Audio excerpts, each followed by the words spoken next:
This quite possibly might be the most powerful build that I've seen in Harvest League. And not only just that, possibly the most powerful build that I've seen in multiple leagues. This build has done absolutely everything that we've thrown at it, all on a very, very small budget considering the amount of damage that we're doing. This is Archmage Ball Lightning Ascendant. Hey guys, Big Ducks here and welcome back to the channel. This build is ridiculous. Now, I know you're probably thinking that I'm just embellishing for the video, but legitimately this build is insane.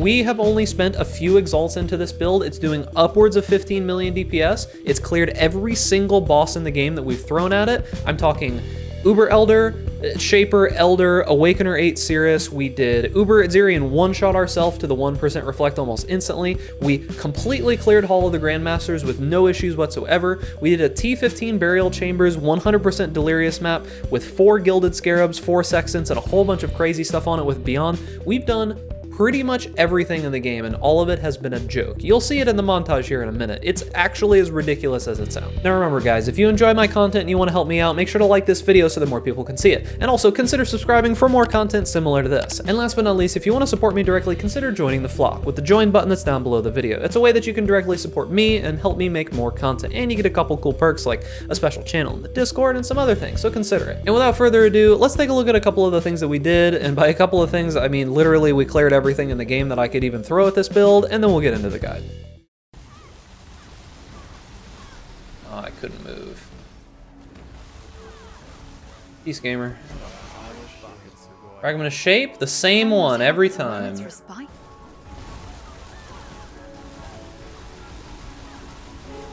Good night, Elder. Sleep tight. Oh, we actually got the fragment that we don't have. Cool. I think that was the block guy, by the way, that I just killed. I can't remember where he's at. I never can. He's either here or back there that I just killed.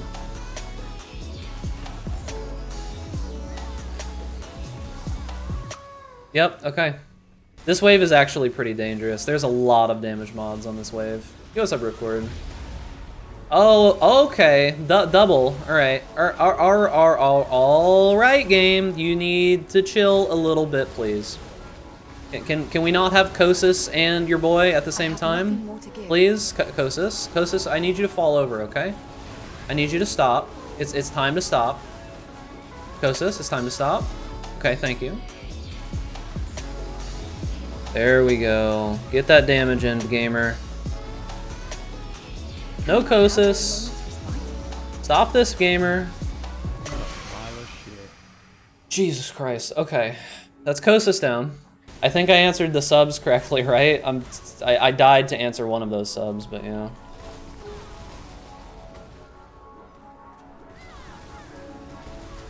Okay, that's one dead. Where's the other one?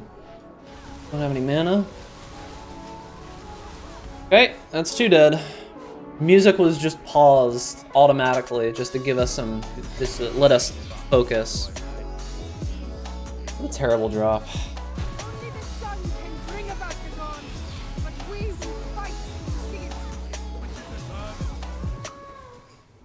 I'm using Blood Rage now, and it's helping quite a bit, actually. Yeah, Blood Rage is helping quite a bit here, actually.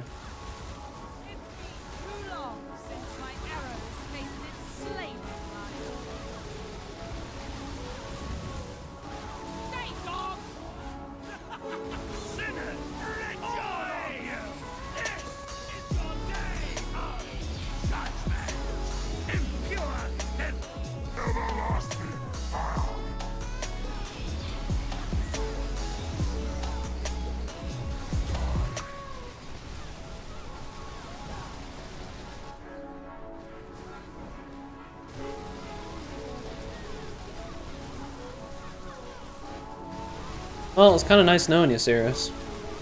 But, yeah. Well, that was pretty easy. I mean, what can I say? He just kind of melted. Is what it is. Cirrus deleted. Future is saved. All right, boys, and this is Drinking Problems, the Ball Lightning Archmage Ascendant that has cleared absolutely everything in the game. We've made it to level 90. I spent a little bit of time actually trying to gear this build a little bit, although it doesn't even really need it. We've done so much with this character. You saw all the stuff that we did, and we've probably done even more than that. But this whole build and everything about it revolves around one thing, and that is this Foreboding Eternal Mana Flask. Now, I'm going to show you real quick how this works before we get into the map, and then we're just going to go straight into it. We'll talk more about the specifics of the build right after we're finished with our example map, which is going to be one of the crazier ones that I've done on one of these videos in quite some time. This Foreboding Mana Flask. Now, I and most other people kind of just overlooked this flask because I thought, oh, well, it's just Foreboding Mana Flask, who really cares? This flask is actually ridiculous because our Ascendancy is the Pathfinder, which gives us flash charges every second, or every 3 seconds. We also have a bunch of stuff that causes us to gain more flash charges. That's pretty much what this whole build is centered around, is mana, flash charges, whole bunch of cool stuff. We're also an Inquisitor just because it's the other good one. But this build is designed around mana. Now you can see that my mana is just kind of slowly degening here. However, this flask, as you can see down here in the bottom, as long as you hit this every couple seconds, here in a moment you're going to start seeing that my mana pool will fill back up to full repeatedly for as long as I hit this flask. It doesn't matter how much mana that I'm spending, and you'll see I'll stop here, and even without me pressing the button, you see how much mana that I spend, right? A single cast is taking half of my mana. But as long as you're hitting that flask, you have infinite mana. And because of the Ascendancy and all of the points that we've taken, you can see that I have the charges of the flask all the way back up again already within just a few seconds. While you're clearing, you have absolutely no issue with flask whatsoever. It's completely permanent. While you're on bosses, you can still do it every few seconds with no problems, even if you're not gaining any flasks back. And I don't even have my flasks ideal. I could have a belt enchant that gives you like reduced flask charges used and chance to not use flask charges. If I had that plus a couple other things, I could actually go infinite, but I just decided that I didn't need it because this build was too strong. So now that you know the main mechanic behind this build, let's do one of the most ridiculous maps that I've ever done in one of these videos. So we are going to be running Legion on this map. This is a tier 16 Toxic Sewer Beyond map. It's got Monsters Fire 2 additional projectiles, Enfeeble, and Hexproof. I don't care about any of that. Hexproof is going to make us do a little bit less damage, but it doesn't really matter. We're going to be doing an Elder Scarab, a Pirandus Scarab, a Legion Scarab, and a Breach Scarab, all gilded. We're going to be running Einhar on this if we can. I don't even know if we can. And to top this all off, we are running 4 white Watchstones on this. 2 of them are going to be increasing the level of enemies in the zone. So this is technically going to be a tier 18 map, just because that's all that I've got. I don't have any more of the +1 level ones, but we've got 15% more monster damage. We've got additional packs of Elder and Shaper. We've got more monster life and +1 to monster area and monster pack size. And then each of these also have a sextant on them that increases the amount of enemies and the amount of damage taken in the map. Gonna be pretty ridiculous, but I'm honestly not really too worried if I'm being strictly honest with you guys. So let's get into it. So this build is absolutely ridiculous. Now, for bosses, you do need to gem swap because we are going to swap out of GMP. However, the one problem that I have with this build, and this is just a minor annoyance, is that you do start having to press that mana flask very early on before you even start doing anything. But you can see, we are in a tier 18 map, and I mean, stuff's pretty much melting, and you saw we took a bunch of damage right there, right? We took a whole bunch of damage, and it just straight up just didn't matter. We recovered all of it thanks to the Agnostic. But you guys can already kind of see what I'm talking about, right? This is a tier 18 map. It's got a bunch of stuff on it, a bunch of sextants, a bunch of extra enemies. Like, we are straight up melting. Yeah, I'm not having any issues. There were some Beyond bosses in there. I didn't even really notice them. They just kind of died. They fell over. And this is with GMP, right? This is the damage that we do with GMP. Can we open a Legion Monolith at the same time as a Breach? That's something we can do? Sure, it seems like it.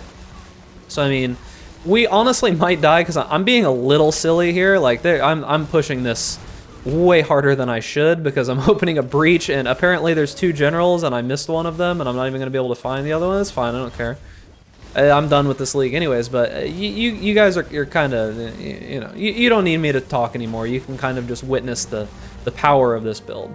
So the cool thing about this build, on top of everything else that it does, is that it is just the easiest thing to play as soon as you actually learn how to deal. Oh, pretty Watsugoi? Oh, cool, an Exalted Orb. I think that's the first Exalted Orb that I've actually found on one of these recordings, but it's what you get when you're doing random T18 maps. I mean, what can I say, gamers? But you can kind of see what I'm talking about, right? I'm just kind of throwing stuff to the wind and not really worrying too much about it. There's another Beyond boss that I think is already dead. Yeah, he already died. You just cast Ball Lightning, you run around, you don't do much else, and then when you get to the boss, I mean, you don't have to swap out the gem if you really don't want to, but swapping out the gem does make it significantly easier. But yeah, look, I just took Bombeth's attacks to the face, like no problem, right? Normally you're not supposed to be able to do that kind of thing, but this build absolutely can do it. And I'm only a couple Exalt invested in into this build. This is Harvest League, but the only thing that I've really abused Harvest for is our chess piece, which we'll talk about in a little bit. If you're worried about not being able to play this build because you think that they're gonna nerf it, play it right now. This, if you've never been able to make it through all of the content in the game and you're looking for a build that will absolutely just dumpster everything in front of it, look no further, man. I can't say enough about this build, and this was a build that I wasn't even sure that I was going to play, because I didn't really like the playstyle, but as soon as I figured out how this Flask works, boys, the build just speaks for itself. Like, I'm running out of things to say, but it's just so interesting to kill so many enemies so easily. I'm not even trying. Like, I'm really not even trying to be safe or anything. I'm just walking through and I'm clicking, and we're looking for the boss, and when I find the boss, I'll show you what I'm talking about when I say that this build melts single target. I don't even really know. I'm surprised I haven't died yet. I've just been face rolling into this map with no concern for my own life. Let's try to actually kill one of these Legion bosses. Oh, here's one. All right, so no slower projectiles, but I am gonna switch it out just so you can see it here on this boss. It is gonna massively reduce my clear for the rest of this. Oh, here's one. Yeah, there's another guy. There's Viper. All right, you guys ready? Let me see if I can do this. Oh, okay. Actually lagged the server. All right, so here's the boss, and here's her life. You see it disappearing in this tier 18 boss map with more life and more monster life on it. I mean, do I need to say anything further? Look at the life of this boss. Like, watch this. It's just, I don't even have chaos resistance, right? And I just took her chaos damage to the face. Not even trying. I think this might actually be the boss. I'm not sure. I can't tell because there's so many things in the room, but I think this might be the boss. It kind of looks like it. Yeah, there's the boss, and there was the boss. Okay, she's dead. That was pretty much instant. Oh yeah, there was 2 more Beyond bosses, I think. 3 more Beyond bosses, I think. Yeah. So that's the map. 3 monsters remaining. Yeah, that's the map, boys. Need I say any more? As always, there is a Pastebin that has all kinds of information. It's in the description below this video, as well as in the description below this video, there are a bunch of timestamps. You can jump to each little part of the video, you can figure out where you want to go.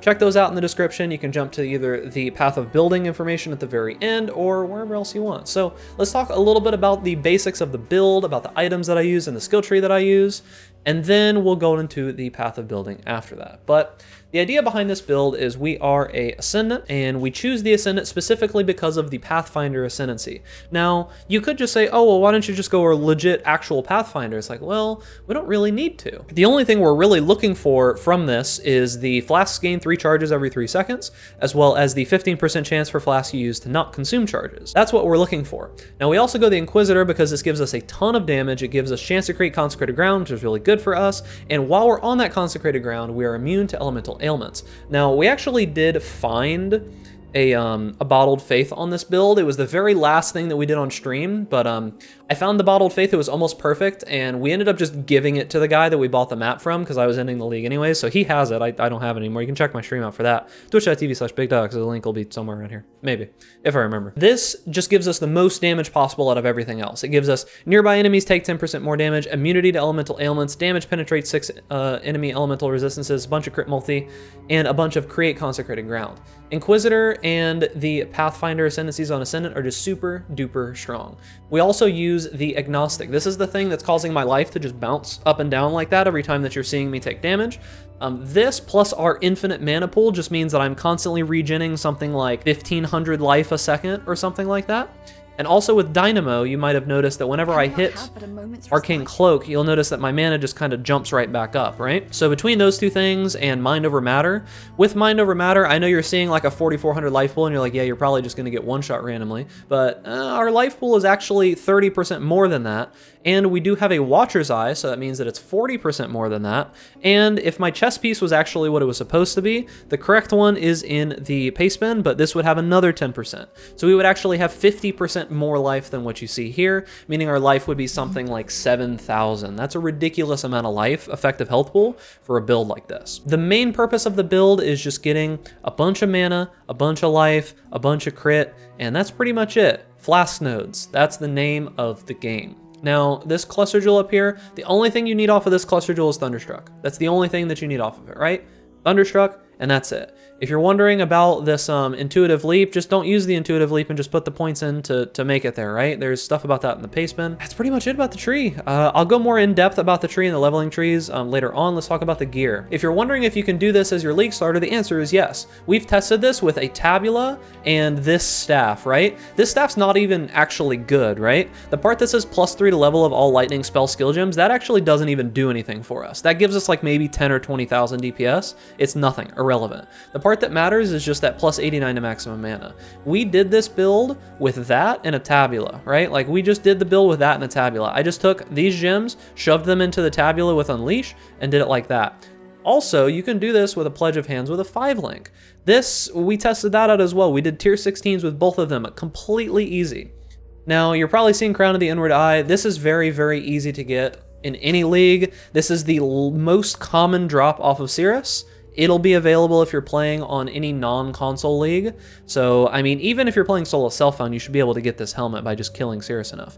The chest piece is not needed. The explodey chest is nice, but realistically, all that we care about is getting the mod that says take 10% of damage from mana before life, which shouldn't be that hard even in a non-harvest league. That's the only thing that really matters here, right? The recover mana on kill is cool, the chance to gain a power charge on crit is cool, enemies explode is obviously cool, and the extra crit is cool, but it's just damage. The explodey chest is nice because it prevents porcupines from killing you, which is really nice, but I mean, you don't need it. We tried it without it. We did it with just a tabula and some random stuff. Essence Worm's a couple chaos. This is just a random amulet that I bought for like 5 to 10 C. This is something I had in my inventory. This is something I had in my inventory, and this is something I had in my inventory. I just found all of it. The Omeacons can be like 30 chaos early on in the league.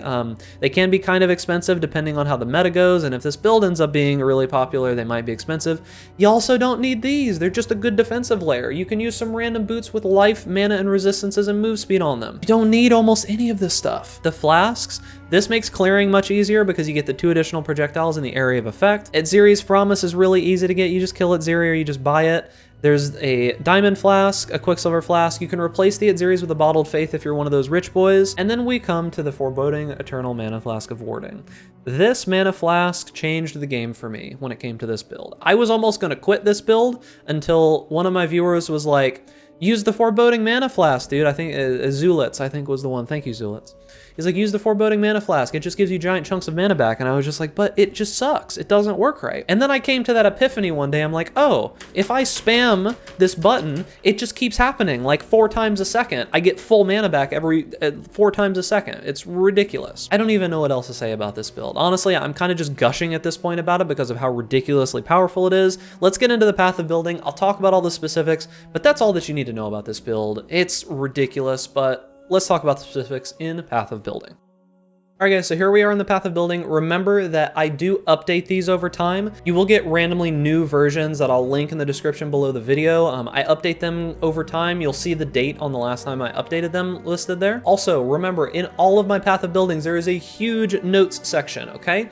I have spent more and more time on this so that you don't need to like worry about questions or anything like that, right? If there's anything that you can't find in here, either join my Discord, which is linked below in the description, or ask in the comments. I do read them when I get time, but Discord is the best way to get me to actually answer a question, or if you need help from one of the other people in my community, there's tons of people that watch my stream and know the ins and outs of these builds. They're happy to help you. Discord's the place to ask questions. There is a bunch of information in here. If you have a question, look here first. If you can't find it, Discord, or just come join my Discord and hang out with me and the boys. Why not? This has a ton of info. I'm trying to get better at making this more informative and having everything that you actually need in the note section. So the tree itself, we have multiple leveling trees. Now, as in all of my builds, I have starting at level 1. We can go from here. This is the first section of leveling that you should do.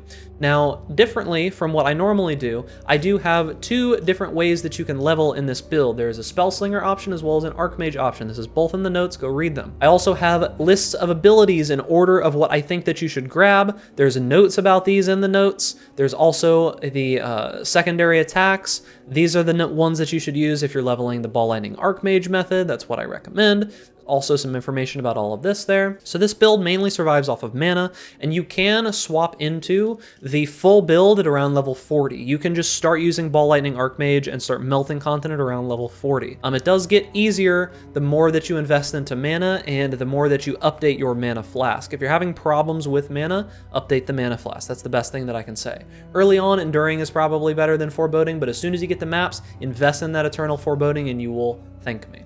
So starting out, we come out here, we grab some resistances, we grab Sentinel for some extra LE resist. This should make your early league troubles be completely gone. Come out through mana, we grab some life, we come over and grab Dynamo. This makes it so that any guard ability that you use is basically like a mana potion. Dynamo is amazing. We come up here, we grab some life and some mana regen, as well as Elemental Overload. We'll respec this later, but we get it early on. Some life and mana, and some lightning damage and cast speed for lightning skills. Cast speed is important, we'll talk about that more in a little bit. In the next skill tree, this is going to be 36 to 55. We fill out some stuff up here. You'll notice that I don't have the Intuitive Leap slotted. You can get that later and then unslot the points as you fill it in. Grab some life. We're grabbing some mana and some block and some spell damage nodes. We're grabbing some mana and some spell block as well as some spell damage. Other than that, we're also going to be getting a little bit more life down here, and that's pretty much it. We're filling in these mana cost nodes because at this point, you've probably swapped over to Archmage Ball Lightning. That's pretty important. These nodes right here, these actually increase the cost of your skills, making you do more damage. Now, as we're moving towards the end of the game and we're doing all of our skill quests, this is where we're going to really stretch over to the left side of the tree. We're going to be grabbing these staff nodes. If you're leveling as Spell Slinger and you're not using a staff, then ignore the staff nodes, obviously. Just get whatever nodes seem to work for you at that time. Probably some of the crit, more life, and more mana would be fine.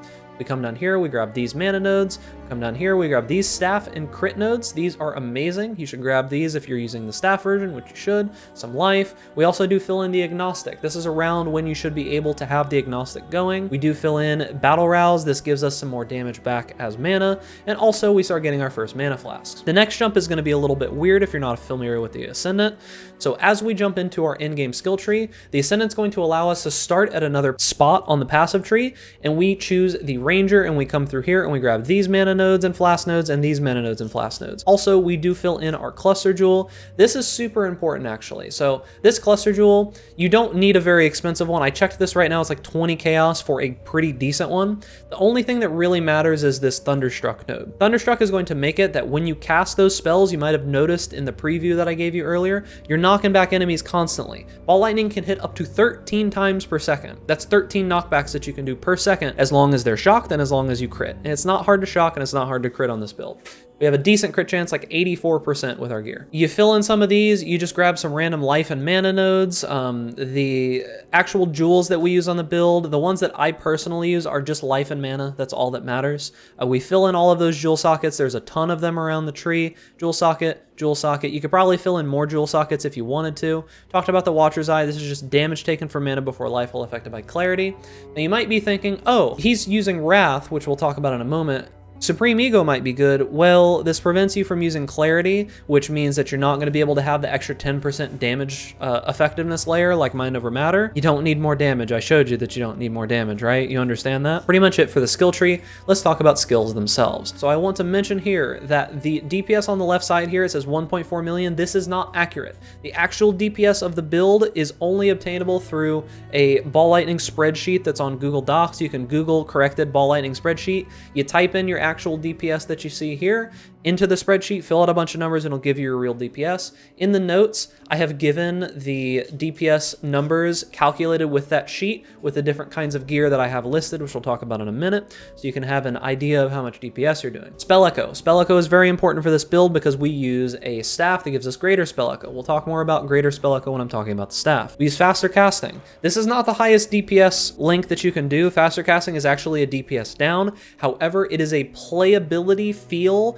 massively up. Without Faster Casting, the build feels pretty bad sometimes. You get locked in place a lot. But once you get Spell Echo up to a high level and once you actually slot in Faster Casting because you're not worried about the damage, you do enough damage, it will be fine. Archmage, this is the bread and butter. This causes you to spend mana equal to a certain percent of your unreserved mana, and then also the amount of mana that you spend on that ability is going to be converted into added lightning damage. That is why the levels of ball lightning don't actually matter, because we're scaling added lightning damage. Archmage, I wasn't a huge fan of it before this build, but now that I know this build, pretty ridiculous. Our mana cost is something like 2,500 with GMP and like 1,900 with slower projectiles. We also use lightning penetration. This just kind of makes our life easier. You could put other things here if you wanted to, but critting is pretty important for this build, so I don't really want to use controlled destruction.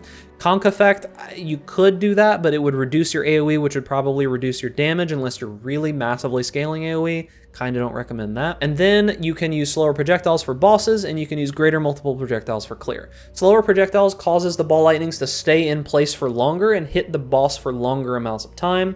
It causes you to do just infinitely more damage. The damage of slower projectiles is massive. Don't look over it. Talk about our movement ability. We use Flame Dash with Second Wind. Blood Rage, you can use this if you want to. It's not required. This is just the movement ability that I prefer. You can use Normal Dash if you want to. It's pretty much your only options. Auras.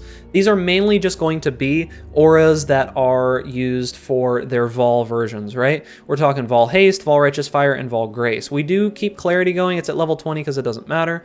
And we are using all three of these Vol auras. I just pop them whenever I want to, basically on bosses and things like that. Arcane Cloak. This is huge for damage. Arcane Cloak, what it does is it's a guard ability that spends a certain percent of your mana and gives you a buff that causes you to take less damage depending on how much mana spent, grants added damage depending on the mana spent. This ability is insane. Put it on your left click, link it with Arcane Surge for free Arcane Surge uptime 24/7, Second Wind to use it more often. Now I suggest you use Empower here, and I suggest that you don't use Increased Duration, because Increased Duration is going to cause you to get less of your Arcane Surges and less of your Arcane Cloak up more often. Arcane Cloak does kind of work as like a mana potion sort of. You want it up more often, not less often. We use a Curse on hit with Arcanist Brand. This is something that Extreme, one of my mods, suggested to me. I kind of listened to GGG at one point, and that was apparently a mistake. Arcanist Brand with a Curse and Wave of Conviction in it is amazing. You can just link it with Increased Duration, the Curse, Wave of Conviction. This applies the exposure. It also applies the Curse. This will cast the Curse like 4 times with the Duration gem in it. They said that this wasn't supposed to work this way. It works that way. Don't listen to GGG. And then we use Wrath. This is our only aura. It is slotted in a Essence Worm. If you can't find an Essence Worm because you're in solo self-found, just don't use Wrath. You turn off Wrath, it's not that big of a damage loss. It's like 200,000 DPS or 270,000 DPS. It's not that big of a damage loss, but honestly, Essence Worm is pretty good. Now let's move over to items. I told you I'd talk about Greater Spell Echo when I talked about Pledge of Hands. This is the reason why this build is so busted, is this item right here. The way that Greater Spell Echo works is it not only increases the damage per repeat, it also increases the AoE per repeat. So what that means is that at 3 repeats, if you're using Spell Echo on top of Greater Spell Echo, you are getting a 150% increased AoE, as well as 105% more damage done, plus 160% increased spell damage, plus 100% increased mana. Don't worry about the quality, does not increase physical damage. That's just what came with mine when I bought it. I bought this from some random guy as is. Crown of the Inward Eye. This gives us a ton of life, mana, and global energy shield. Let's talk about my body armor. So this we talked about a little bit in game. Really, all that you're looking for is the 10% of damage is taken from mana before life. That's the only thing that you really want on your chest piece. Get some mana, get some life, whatever other extra mods you can. Gloves, it really doesn't matter on most of the rares. I'm serious when I say that you just need life, mana, and resist. That's all that you need to worry about. Get the stats where you need them, life, mana, resist. Omega Con, this provides us some movement speed. It provides us 20% dodge and attack, or spell dodge, and it also gives us onslaught pretty much constantly. You do lose some mana per second, but with the flask, it doesn't matter. The rares, once again, life, mana, resist. Essence Worm I kind of talked about. You only use one aura, it's Wrath. This is just an easy way to slot in a big aura. More resist, more life, more mana. Dying Sun does give us a bunch of extra projectiles and a bunch of increased AoE. This allows us to clear much better, and it also gives us a little bit easier time of killing bosses because it gives us 3 projectiles instead of 1. We use a Quicksilver, a Diamond Flask, and a Zeri's Promise. I talked about these before, not much to say here. I do want to talk a little bit about the cluster jewels. There are optional cluster jewels here that you can see where I show optional medium, and then you're going to see optional medium. These do end up being a damage increase if you do use them, but you don't need them. It's just some random gems. You're going to have to remove a couple of points of like life and mana and such around the tree. If you're really investing into these huge cluster jewels, you should kind of know what you should be removing. There are some good life mana chaos nodes. There's also just some good mana and damage nodes. Scintillating Ideas can be on a small mana cluster jewel. Beyond that, we just got some crit stuffs, basics of pain, damage and crit, crit multi and crit, and same thing over here. So that's pretty much it for the actual cluster jewels. There's not much else to say here. I want to show you there are multiple gear sets. You're going to see this is a budget gear set. This is for like a league start gear set. If you want an even more budget gear set, this is a no uniques league start set. Now keep in mind, I can't change the jewels when I swap out the item sets here. You'll notice the jewels never change. There are different jewels in here for more expensive options. If you just jump in here and click normal jewel, you'll see expensive normal jewel or abyss jewel or anything else. There's budget with uniques. There's budget with no uniques for like league start or SSF. There's my gear, which I use to clear every single thing in the game. And then there's the super expensive items, which are a little bit more expensive than mine, and they're going to be better, but honestly, you don't need any of this stuff. I showed you how good the build is. Now in the configuration, as I normally like to talk about, we use power charges from our chest. We could click frenzy charges because we do have them up most of the time, but I don't. You could use enduring cry if you wanted endurance charges. I don't think you need it. Onslaught we get from our flask and our boots. You don't need to click it. You could probably get some tailwind boots if you really wanted to during Harvest League, but I think Omegacon's better. We do always have a flask active. We are on consecrated ground because of our ascendancy. We've always crit recently. Mana spent recently. This does like increase the damage that you do, sort of, but it doesn't really matter that much. You've always spent like 10,000 mana recently or something like that. I don't know how much it is. Arcanist Brand is always targeting an enemy. We have a exposure type of lightning up because of Arcanist Brand. Our crit chance is already lucky because of our flask. The enemy is shocked. They do need to be shocked to proc some things in the build. I didn't put any effectiveness of shock because it's very small hits. It's not huge hits. It's just a little itty bitty one. And also we do have consecrated ground because of our ascendancy. And this is all on Cirrus Awakener 8. Those DPS totals that I gave you are on Cirrus Awakener 8. 15 million Cirrus DPS, Awakener 8. That's pretty much it. Check the notes, check everything that you need. That's it for the Path of Building. All right, guys, easily the most powerful build of this league, most powerful build I've seen in quite some time. It is probably even more powerful than the Burning Beefton that I made last league, even in Delirium League with all that crazy stuff going on. This is even stronger. It's probably gonna be my #1 choice for a league starter for you if you are going to be looking for something next league. Even if it gets nerfed, I mean, it's probably still going to be insane. So remember, if you like my content, like this video so more people can see it. Subscribe if you haven't so you can see more content similar to this, and stay safe out there in raid class. And we'll see you guys in the next video.